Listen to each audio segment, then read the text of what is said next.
Hello friends, welcome back to our YouTube channel. आप देख रहे हैं आपका और हमारा प्यारा सा यूट्यूब चैनल शिक्षा बोर्ड। जो भी बच्चा इस चैनल पे पहली बार विजिट कर रहा है, मैं बता दूं, मैं क्लास 10th की सारी प्लेलिस्ट बना बना के डालता जा रहा हूं चैप्टर वाइज। इससे पहले हमने surface area and volume chapter भी बना के अपलोड कर दिया है, तो जिस बच्चे ने नहीं देखा है या उस चैप्टर से रिलेटेड कोई डाउट है तो आप वो भी जाके देख सकते हैं। अभी हम कर रहे हैं क्लास 10th का chapter 11 area related to circle. तो इस चैप्टर में जिसको कोई डाउट हो वो चैनल को सब्सक्राइब करके वीडियो में बना रह सकता है। तो जल्दी से चैनल को सब्सक्राइब कर दे, वीडियो को लाइक करें और अपने दोस्तों के साथ भी शेयर करें, सो दैट कि उनके भी एकेडमिक्स के हिसाब से उनको वीडियोस मिलती रहे। अभी हम कर रहे हैं क्लास 10th का chapter 11 surface area related to circle का एक्सरसाइज 11.1 का क्वेश्चन नंबर 2। ठीक है, इतना इंट्रो से आपको समझ में आ गया होगा और थंबनेल देख के पता चल जाता है जो बच्चा थंबनेल देख के आया है कि हम क्या कर रहे हैं। ठीक, तो देखिए क्वेश्चन क्या कह रहा है, find the area of quadrant. अब आपने क्वाड्रेंट के बारे में पढ़ा होगा कि क्वाड्रेंट होता क्या है। एक क्वाड्रेंट क्या होता है, जब हम एक्स और वाई एक्सिस को आपस में इंटरसेक्ट कराते हैं तो 4 क्वाड्रेंट्स में डिवाइड हो जाता है। वैसे ही सर्कल का एक क्वाड्रेंट है, उसका सरकमफेरेंस दे रखा है, हमें एरिया निकालना है। तो देखो सर्कल में अगर मैं क्वाड्रेंट बनाने की कोशिश करूँ तो एक लाइन स्ट्रेट टू स्ट्रेट खींचा, उसके बाद एक लाइन मैंने ऐसे खींचा, तो ये 4 क्वाड्रेंट में डिवाइड हो गया इक्वल। तो एक क्वाड्रेंट का हमें एरिया निकालना है। ठीक है, तो देखिए कैसे निकालेंगे। सबसे पहले हमें दिया है circumference of circle, circumference of circle. ठीक है, सरकमफेरेंस ऑफ सर्कल का फॉर्मूला क्या होता है, 2πr होता है, जो कि हमें दे रखा है 22 सेंटीमीटर। तो अगर मैं यहाँ से सॉल्व करना चाहूँ तो मैं क्या करूँगा,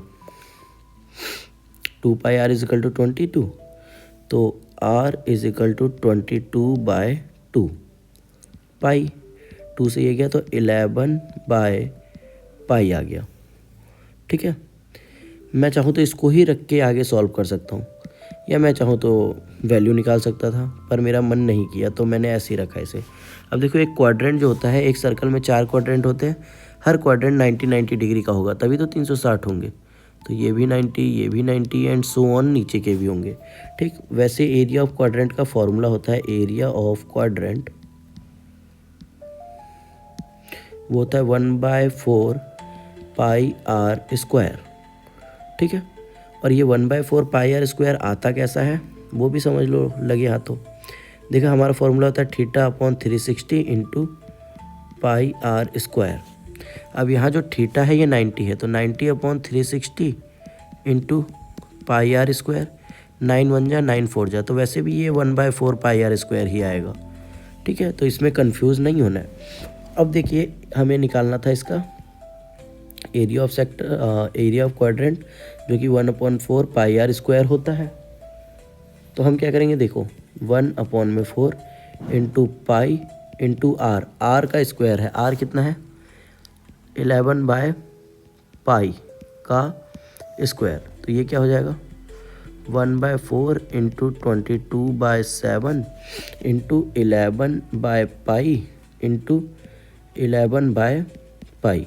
ये जो 20/2/7 है ये बेसिकली वही तो है पाई, तो मैं पाई से पाई काट देता हूँ, तो क्या मिलता है मुझे 11 11 जो 121 अपॉन में 4 पाई। ठीक है, अब जो पाई की वैल्यू होती है वो कितनी होती है 22/7। तो यहाँ जो 22 है और जो 7 है वो उनका रेसिप्रोकल हो जाएगा।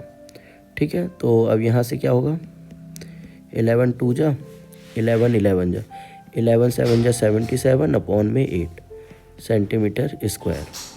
ठीक, सिंपल तरीके से ये आपका आ गया। लेकिन अगर मैं इसी को सॉल्व करना चाहता दूसरे तरीके से, अल्टरनेट तरीके से, जिससे आप लॉन्ग मेथड कह लो, तो वो क्या करते, देखो हमारा 2πr दे रखा था 22, यही दिया था है ना, सरकमफेरेंस 2πr होता है जो कि 22 दिया था। इसको मैं लिख सकता था 2 into 22/7 into r is equal to 22। तो ये क्या हो जाता, r is equal to 22 into देखो जो डिवाइड में होता है वो मल्टीप्लाई में चला जाता है और जो मल्टीप्लाई में होता है वो डिवाइड में चला जाता है, यानी न्यूमरेटर डिनोमिनेटर में चला जाता है और डिनोमिनेटर न्यूमरेटर में चला जाता है। तो ये आ गया 7/2। अगर मैं इसको सॉल्व करके लिखूँ तो 3.5 भी लिख सकता हूँ। अब हमें एरिया ऑफ क्वाड्रेंट निकालना था, वो होता है हमारा